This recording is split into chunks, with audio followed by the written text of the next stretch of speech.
Praise the Lord. परमेश्वर का धन्यवाद हो, उसने मुझे एक और अवसर दिया ताकि मैं उसके सुसमाचार को आपको लोगों के मध्य में लेके आ सकूं। कई बार हम सोचते हैं कि परमेश्वर किस तरह से मनुष्यों को चुनता है और बाइबल क्या कहती है पवित्रता के बारे में। हम किस नज़र से इंसान को पवित्र देखते हैं और बाइबल किस नज़र से पवित्रता को देखती है। आज हम इसी विषय पे बात करेंगे और जो मैंने अध्ययन किया है उसके अंदर 3 तरीके से बाइबल चुनती है या बाइबल कहती है कि ये पवित्र है। पहला तो ये कि अभिषेक से, तो उसके लिए हम निकालते हैं यजकेल और उसका 22वां अध्याय और 8वीं आयत। तूने मेरे पवित्र वस्तुओं को तुच्छ जाना और मेरे विश्राम दिनों को अपवित्र किया है। यहाँ पर यजकेल भविष्यवक्ता यह बताता है, यजकेल भविष्यवक्ता ये बोल रहा है इस्राएलियों से। परमेश्वर का वचन क्या बोलता है कि तूने मेरे पवित्र वस्तुओं को तुच्छ जाना। परमेश्वर ने का जब भवन बना था तब सुलेमान राजा ने जितने भी पात्र बनाए थे सोने के, वो सारे पवित्र करके अभिषेक करके रखे गए थे। जब सुलेमान राजा का क्या कहते हैं राज्य चला गया और दूसरे राजा आने लगे, तब क्या हुआ, इन पात्रों को निकाला गया और इन पात्रों से क्या क्या बनाया गया, क्या क्या हुआ। ये चीज़ अगर हम 4वीं आयत में पढ़ते हैं तो देखो, जो हत्या तूने की है उससे तू दोषी ठहरी है और जो मूर्तें तूने बनाई है उनके कारण तू अशुद्ध हो गई है। तूने अपने अंत के दिनों को समीप कर लिया और अपने पिछले वर्षों तक पहुंच गई है। यरूशलेम नगरी के लिए बोला जा रहा है कि तूने क्या करा है, तूने अपने अंत को समीप ले आई है। जब परमेश्वर के अभिषिक्त जो चीज़ें हैं, जो व्यक्ति हैं, उन लोगों को जब हम अपवित्र कर देते हैं, उन वस्तुओं को जब हम अपवित्र कर देते हैं, तो परमेश्वर क्या बोलता है कि तू तेरे अंत को क्या लेके आया गया है, समीप ले आया है। ऐसी परिस्थिति में आ गया है तूने जिन वस्तुओं को मैंने पवित्र ठहराया था, उन वस्तुओं को तूने अशुद्ध कर दिया है, अपवित्र कर दिया है। परमेश्वर हमको चुनता है, हमको अभिषेक करता है। अगर पुराने नियम में यदि हम देखते हैं तो उस समय याजकों को चुना जाता था, उनको पवित्र ठहराया जाता था और वो याजक क्या करते थे, वो परमेश्वर का सारा कार्य करते थे। वो वेदी बलिदान चढ़ाया करते थे, वही सारे कार्य उनको परमेश्वर ने नियुक्त कर रखा था, अभिषेक कर रखा था। और यहाँ तक कि आम इंसान उनको न छू सकता था, ना उनके वस्त्रों को छू सकता था, क्योंकि वो अपवित्र हो जाते थे। सोचिए कितनी ज़्यादा पवित्रता का महत्व था। आज क्या हम इतना पवित्रता मानते हैं? हम जब उसकी टेबल मेज के चारों तरफ आते हैं तो क्या हम इतना पवित्रता सोचते हैं हमारे मन के अंदर कि सच में प्रभु इतना पवित्र है? क्योंकि उस समय वेदी के पास में सिर्फ और सिर्फ पवित्र जन यानी कि याजक जाता था और उसके वस्त्रों को, उसके पात्रों को छूने का अधिकार भी उसी का था और लेवी गोत्र के अलावा कोई उस कार्य कर नहीं सकता था। परमेश्वर ने उनको नियुक्त कर रखा था, इसलिए वो ये लोग पवित्र कहलाए। बाकी लोगों को ऊपर याजक बना के उनको बिठाया गया ताकि इन सारे जितने भी गोत्र हैं, 11 के 11 गोत्र, सारे गोत्रों का तुम क्या करो, न्याय करो। एक गोत्र को आशीष दी परमेश्वर ने, उनको पवित्र ठहराया। दूसरी चीज अगर हम देखते हैं तो अर्पण की हुई वस्तुओं को परमेश्वर पवित्र ठहरा लेता है अपने लिए। उसके लिए हम निकालें लेवी व्यवस्था उसका 27 का 28। इसको मैं पढ़ता हूं दोबारा। परंतु अपनी सारी वस्तुओं में से जो कुछ कोई परमेश्वर के लिए अर्पण करे, तुम तुम्हारे दिल से यदि कुछ अर्पण कर देते हो परमेश्वर को, तो ये ध्यान रखना कि वो चीज को तुम वापस नहीं ले सकते। वो या तो मनुष्य हो, चाहे पशु हो, चाहे निज भूमि खेत, और ऐसी कोई अर्पण की हुई वस्तु ना बेची जाए और ना छुड़ाई जाए। एक बार दे दिया तो तुम उसको वापस नहीं ले सकते। परमेश्वर यहाँ पर हमें सिखाता है कि हम परमेश्वर के साथ चालाकी नहीं कर सकते। वाहवाही लूटने के लिए हम उसको कुछ दे दें और बोले बाद में कि प्रभु नहीं दे पाऊंगा मैं। बच्चा नहीं होता, सबसे पहले चर्च में आके क्या बोलते हैं, पहला जो भी होगा मेरा मैं परमेश्वर को ले दे दूंगी। और जब बच्चा हो जाता है तब इंजीनियर बनाएंगे साहब, डॉक्टर बनाएंगे। बड़ा हो जाता है, मैंने तो सोचा था पर अब इसकी इच्छा ही नहीं है। बच्चे की इच्छा कैसे होगी? हमने उसको किस तरीके से बढ़ाया है मसीहत जीवन के अंदर। शुरू से यदि हम उसको इस तरह से पढ़ाते हैं, शुरू से अगर हम उसको इस तरह से सिखाते हैं कि प्रभु को तेरे को मैंने दे रखा है और तेरा कार्य प्रभु का ही है, तब जाके प्रभु के लिए वो अपने आप को तैयार करता। अर्पण की हुई वस्तुओं में क्या है, वापस नहीं लेनी है, ना ही उसको बेची जाए, ना ही उसकी छुड़ाया जाए। वो पवित्र, परम पवित्र है, क्योंकि वो परमेश्वर को हम दे चुके हैं। जो वेदी के ऊपर उस समय चढ़ता था वो परम पवित्र है। आज जो दान में हम डालते हैं वो परम पवित्र है, वो परमेश्वर का है। इसमें से निकाल लेना, इसमें से देना नहीं, ये सब गलत है, पाप है। और यहाँ पर यहोशू के अंदर भी हमें ये चीज़ देखने को मिलती है। यहोशू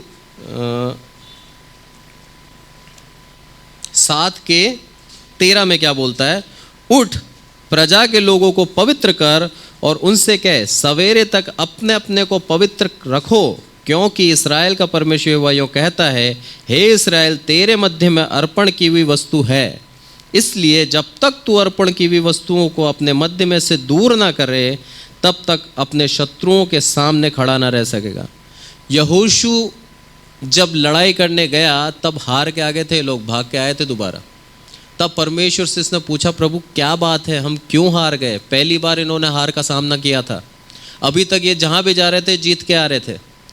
यहोशू ने जगह जगह जगह जगह गोत्रों को अपना देता गया स्थान, बोला यहाँ तुम रहो, यहाँ तुम रहो, यहाँ तुम रहो।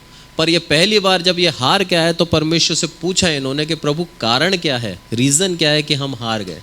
तब प्रभु बोलता है कि अपने आप को पवित्र करो। तुमने क्या कर दिया है, पवित्रता का ढोंग कर रखा है।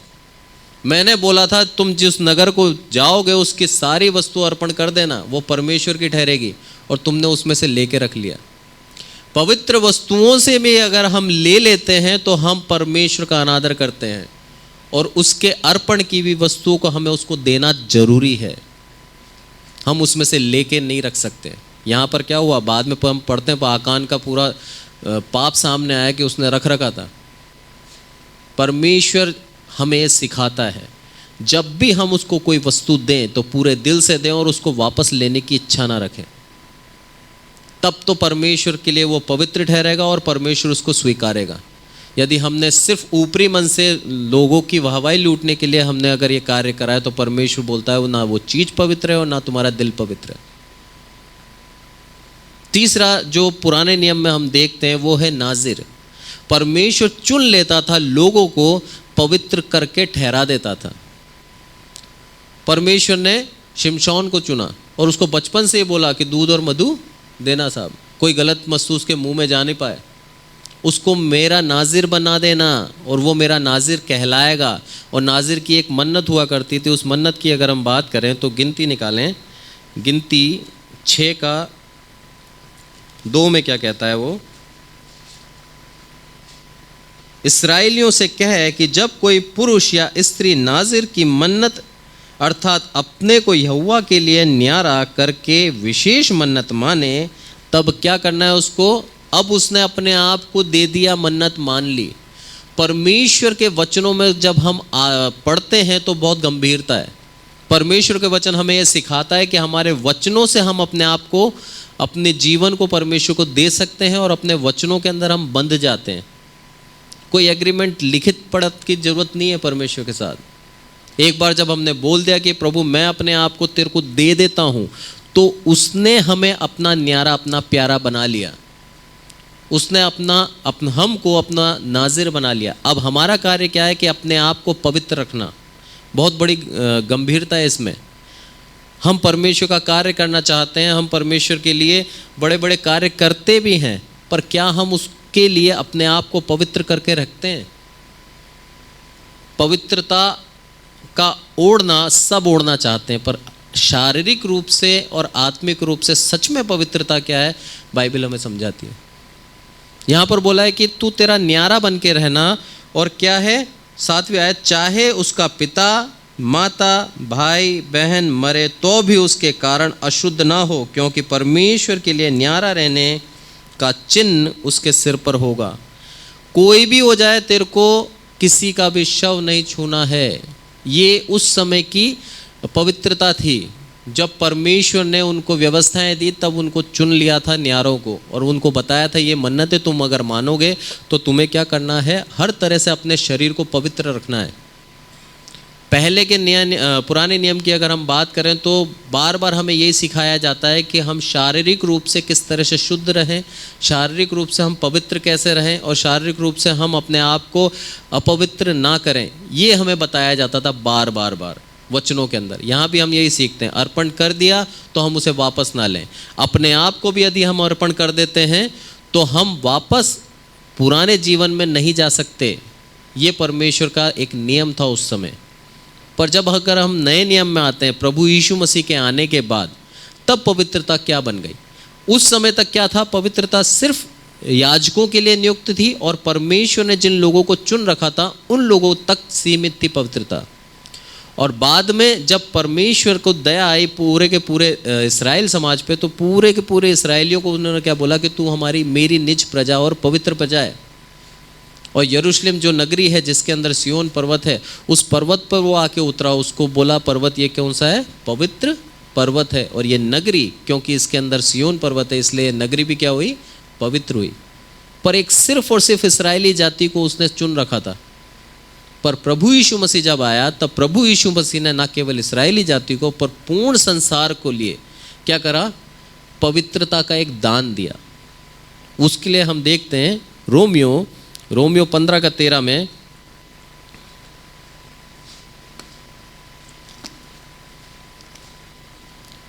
यहां पर लिखता है, वो पौलुस क्या बोलता है, परमेश्वर जो आशा का दाता है तुम्हें विश्वास करने के लिए सब प्रकार का आनंद शांति से परिपूर्ण करे कि पवित्र आत्मा की सामर्थ्य से तुम्हारी आशा बढ़ती जाए। यहाँ पर परमेश्वर ने के पुत्र प्रभु यीशु मसीह ने जब इस दुनिया से वो जा रहा था, तब उसने क्या बोला, मैं तुम्हारे लिए एक सहायक छोड़ता हूँ, पवित्र आत्मा। और ये पवित्र आत्मा तुम्हें क्या करेगी, गाइड करेगी और टीच करेगी, सिखाएगी और तुम्हें आगे बढ़ाएगी, आत्मिक जीवन में आगे बढ़ाएगी, और तुम्हें पवित्र रहने में सहायता करेगी। क्योंकि परमेश्वर पवित्रता को पसंद करता था। प्रभु यीशु मसीह जानता है ये। प्रभु यीशु मसीह को पूर्ण रूप से मालूम था यदि मनुष्य पवित्र नहीं है तो स्वर्ग राज्य नहीं जा सकता। इसलिए वो बोलता है कि अपने आप को पवित्र बनाए रखना है यदि तुम्हें, तो तुम्हें पवित्र आत्मा की आवश्यकता होगी। और वो पवित्र आत्मा तुम्हें क्या करेगी, पवित्र बनाए रखेगी, तुम्हारे विवेक में बार बार तुम्हें बोधित कराएगी कि ये गलत है, इसको छोड़ दो। और यहाँ पर इसलिए बोलता है परमेश्वर जो आशा देता है, परमेश्वर क्या आशा देता है, हमको ये बताता है कि हमें क्या करना चाहिए, हमको जीवन की आशा देता है, स्वर्ग राज्य की आशा देता है। वो क्या बोलता है, मैं तुम्हें विश्वास करने में सब प्रकार से आनंद और शांति से परिपूर्ण करें। जो परमेश्वर आशा देता है वही तुम्हें क्या करे, आनंद और शांति में क्या करे, परिपूर्ण करे। ऐसे बता दो एक भी व्यक्ति जिसको आनंद और शांति खरीद सकता हो, एक भी नहीं है दुनिया के अंदर जो पैसों से खरीद ले ये चीज़। पर परमेश्वर हमें उदारता से देता है, उसके अंदर कंजूसी नहीं करता, इतनी मन में शांति देता है कि हम शांति से सो सकते हैं, हमारे रात में नींद चैन से आती है। ये परमेश्वर की दी गई है। नहीं तो लोगों के पास पैसा इतना है पर उनके पास ना शांति है ना मन के अंदर संतुष्टि है। परमेश्वर यहाँ बोलता है कि आशा का मैं दाता हूँ और तुम्हें शांति और आनंद परिपूर्णता से देता हूँ, और पवित्र आत्मा के सामर्थ्य से तुम्हारी आशा बढ़ती जाए। तुम्हारा जो है पवित्र जीवन है ये आशीषित होता जाए, और तुम्हारी आशा, तुम्हारा विश्वास, तुम्हारी जो होप है ये बढ़ता जाए। किसमें, प्रभु यीशु मसीह में। ये पौलुस बोलता है, समझाता है हमें। जब तक हमारे अंदर पवित्र आत्मा नहीं होगा तब तक हम ऐसे आत्मिक जीवन में आगे नहीं बढ़ पाएंगे। और क्योंकि लिखा है 14वीं आयत में, हे मेरे भाइयों, मैं स्वयं तुम्हारे विषय में निश्चित जानता हूँ कि तुम भी आप ही भलाई से भरे और ईश्वरीय ज्ञान से भरपूर हो, और एक दूसरे को चिता सकते हो, तो भी मैंने कहीं कहीं याद दिलाने के लिए तुम्हें जो बहुत साहस करके लिखा है कि यह उस अनुग्रह के कारण हुआ जो परमेश्वर ने मुझे दिया है कि मैं अन्य जातियों के लिए मसीह यीशु का सेवक होकर परमेश्वर के सुसमाचार की सेवा याजक के समान करूं, जिससे अन्य जातियों का मानो चढ़ाया जाना और पवित्र आत्मा से पवित्र बनकर ग्रहण किया जाए। जिस तरह से याजक पवित्र था उस तरह से आज पौलुस क्या बोलता है, मैं पवित्र बनकर क्या करूं, तुम अन्य जातियों के लिए क्या करूं, ग्रहण योग्य कर सकूं। और क्या हो जाओगे तुम, अन्य जातियों को मानो चढ़ाया जाना हो, किस तरह से अर्पण किया जाना हो। ये पूरी की पूरी अन्य जाति परमेश्वर ने, प्रभु यीशु मसीह ने परमेश्वर के सामने अर्पण कर दिया कि प्रभु ये सारी जाति क्या है, तेरे को मैं सौंपता हूँ, तेरे लिए पवित्र ठहरे और तू इसको ग्रहण कर। दे दिया, वो चढ़ा दिया उसने, और वो चढ़ गए तो क्या हो गया, हम सारे के सारे आज पवित्र हो गए पवित्र आत्मा के द्वारा, जो पवित्र आत्मा प्रभु यीशु मसीह ने हमको दिया है। लॉजिक वही है जो पुराने नियम में था, उसी आधार पर प्रभु यीशु मसीह ने हमें आज पवित्र बनाया है।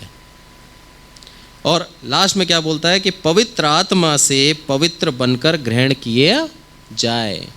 तुम पवित्र आत्मा से पवित्र बनोगे तब जाके तुम क्या होगे, ग्रहण किए जाओगे। कहाँ पर, स्वर्ग राज्य में। हम जब तक अपने जीवन को पूर्ण रूप से सही नहीं कर लेंगे, पवित्र आत्मा के द्वारा हम जब तक नहीं चलाए जाएंगे, तब तक हम पवित्र नहीं बन सकते। और जब हम पवित्र बनेंगे तभी हमें परमेश्वर क्या करेगा, ग्रहण करेगा। जब तक हम पवित्र नहीं हैं तब तक हमें कोई ग्रहण नहीं कर सकता।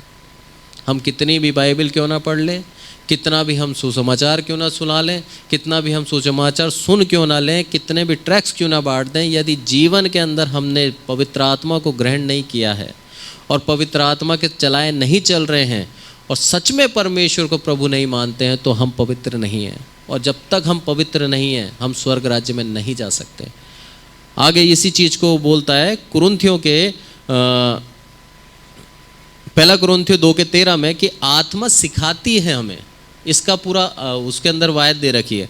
और एक और चीज़ हम देखते हैं गलातियों के अंदर, गलातियों 5:16 में यहाँ पर लिखा है, पर मैं कहता हूँ आत्मा के अनुसार चलो तो तुम शरीर की लालसाओं की रीति से पूरी ना करोगे। शरीर की लालसा किसी रीति से पूरी ना करोगे। यदि तुम पवित्र बनना चाहते हो या तुम पवित्रता के पीछे चल रहे हो तो तुम्हारा क्या काम होना चाहिए, आत्मा के चलाए चलो। जिस तरह से पवित्र आत्मा तुम्हें लेके चलता है उस तरह से तुम चलते जाओगे तो क्या होगे, शरीर की लालसाओं को तुम भूल जाओगे। इच्छा ही नहीं होगी तुम्हें शरीर की लालसाएं पूरी करने की, क्योंकि परमेश्वर हमें यह सिखाता है कि हम यदि उसके दास बन चुके हैं तो हम आत्मिक जीवन के ऊपर पहले फोकस करें। आत्मिक जीवन को हम कैसे बलवान बनाएं और उसके अंदर हम कैसे परिपूर्ण होकर चलें, ये प्रभु हमें सिखाता है। और उसका आत्मा में बार बार यही बताता रहता है कि हम अपने जीवन को आत्मिक रूप से कैसे आगे बढ़ाएं। शारीरिक लालसाओं को हम भूल जाएंगे, इच्छा ही नहीं होगी हमें पूरा करने की। मुझे याद है, मैं मेरे जीवन से बताता हूँ एक बात। जब मैं कॉलेज में था तो मुझे नए नए गैजेट्स लेने का बहुत शौक़ था, नए नए मोबाइल लेना, जो भी लेटेस्ट आया महंगे से महंगा हो लेना ही है। कैसे लेता था वो मैं ही जानता हूँ। पर आज परमेश्वर ने उसका महत्व मेरे जीवन से ख़त्म कर दिया। पहले एक अलग ही जुनून था कि नहीं सबके पास है तो मेरे पास भी होना चाहिए। अपनी शारीरिक लालसाओं के पीछे भागता था मैं। कोई भी चीज़ आई है, महंगी से महंगी गाड़ी है तो मेरे ले नहीं पा रहा, मेरे दोस्तों की है तो उसकी चलाने के लिए जाता था। कुछ भी नया आया है तो उसके खरीद नहीं सकते तो देख के आना है। इच्छा है मन में कि यार ये तो लेना है, उसके लिए प्रयास करो, पैसा जोड़ो, मेहनत करो, कुछ भी करो। पर मेरा फोकस जो था उस चीज़ को पाने के लिए था। पर परमेश्वर के नज़दीकी में जब से मैं बड़ा हूँ, परमेश्वर ने क्या करा है, मेरी उन शारीरिक लालसाओं को सेकेंडरी कर दिया और आत्मिक लालसाओं को प्रथम कर दिया। अब मेरा पहला उद्देश्य यही है कि प्रभु यीशु मसीह का सुसमाचार कितना और कैसे ज़्यादा से ज़्यादा सुना सकूँ मैं। ऐसे पवित्र आत्मा हमको चेंज करता है, बदल देता है। हम हमारी शारीरिक लालसाओं को भूल जाते हैं। अब जो चीज़ें हैं वो सिर्फ इसलिए हैं कि हमें उसकी आवश्यकता है, बस उसका शो ऑफ करना ख़त्म हो गया, लाइफ से दिखाना ख़त्म हो गया। अब सिर्फ और सिर्फ ये है कि हाँ आवश्यकता है, इसलिए आवश्यकता के लिए परमेश्वर हमें दे रहा है उन चीज़ों को। आवश्यकता नहीं होगी तो मैं समझता हूँ प्रभु देगा भी नहीं। पर यहाँ पर बोलता है कि यदि तुम पवित्र आत्मा के चलोगे तो अपनी जो शारीरिक लालसा है उसको तुम पूरा करना छोड़ दोगे और तुम क्या करोगे, सिर्फ आत्मा के अनुसार चलोगे। और इसी चीज़ को अगर हम देखें इफिसियों के अंदर, तो इफिसियों के अंदर 2:19 में क्या कहता है, सभी को पवित्र करा उसने, इसलिए तुम अब विदेशी और मुसाफिर नहीं रहे परंतु पवित्र लोगों के संगी, स्वदेशी और परमेश्वर के घराने के हो गए हो। किन लोगों के लिए? अन्य जातियों के लिए। अब तुम विदेशी नहीं रहे। पहले सिर्फ और सिर्फ यहूदियों को पवित्र माना जाता था क्योंकि वो परमेश्वर की निज प्रजा कहलाई जाती थी। यहाँ पर क्या बोलता है, अब तुम विदेशी नहीं रहे, स्वदेशी बन गए हो, मुसाफिर नहीं रहे, अब तुम घर के बन गए हो। हर एक व्यक्ति जो प्रभु यीशु मसीह पे विश्वास करता है, जिसको प्रभु यीशु मसीह ने अपना पवित्र आत्मा दिया है, उसको क्या बना लिया है उसने? स्वदेशी बना लिया, अपने घर का बना लिया है। कितनी बड़ी एक अनुग्रह हम लोगों के लिए, हम गैर यहूदियों के लिए कितना बड़ा एक अनुग्रह है कि परमेश्वर के पुत्र प्रभु यीशु मसीह ने हम पर दया करी और हमको अपनी प्रजा, अपनी देश के अंदर स्वदेशी बना लिया। और क्या बोला, अब तुम मुसाफिर नहीं रहे, अब तुम आ चुके हो क्योंकि तुम्हें मंजिल मिल गई। प्रभु यीशु मसीह क्या है? मंजिल है, तुम्हें मिल चुका, तुम्हें जो मिलना था। और क्या बोलता है, परंतु पवित्र लोगों के संगी स्वदेशी बन गए हो। जिस तरह से यहूदी थे उस तरह से आज तुम भी मेरी प्रजा बन गए हो। कितनी एक अच्छी बात है हम लोगों के लिए कि हम परमेश्वर की निज प्रजा आज बन चुके हैं। इसका मतलब हमें परमेश्वर ने अपनी पवित्र आत्मा के द्वारा पवित्र बना दिया। और जब हम पवित्र बन गए तो ये ध्यान रखें, परमेश्वर का स्वर्ग राज्य हमारे लिए है, ये हमारे लिए खुशखबरी है। क्या बोलता है वो? परंतु पवित्र लोगों के संग स्वदेशी और परमेश्वर के घराने के हो गए हो। कितनी बड़ी बात है, परमेश्वर के घराने के हो गए हैं हम। एक भी अब यूँ नहीं बोल सकता कि मैं गरीब हूँ, क्योंकि राजाओं के राजा के घराने के हैं हम। एक भी ये नहीं बोल सकता मेरे अंदर ये कमी है, क्योंकि हम किस घराने से बिलोंग करते हैं? परमेश्वर के घराने से। हमारी इच्छाओं को वो, जो सांसारिक इच्छाएं, वो बदल देगा, ख़त्म कर देगा। हम सिर्फ और सिर्फ इसी में लग जाएंगे कि हम आत्मिक उन्नति के लिए क्या क्या करें। ना केवल खुद की आत्मिक उन्नति, पर कलीसिया की आत्मिक उन्नति। परमेश्वर पूरी कलीसिया के लिए बोलता है कि वो उसने क्या बना लिया है, हम लोगों को उसके घराने का बना लिया है।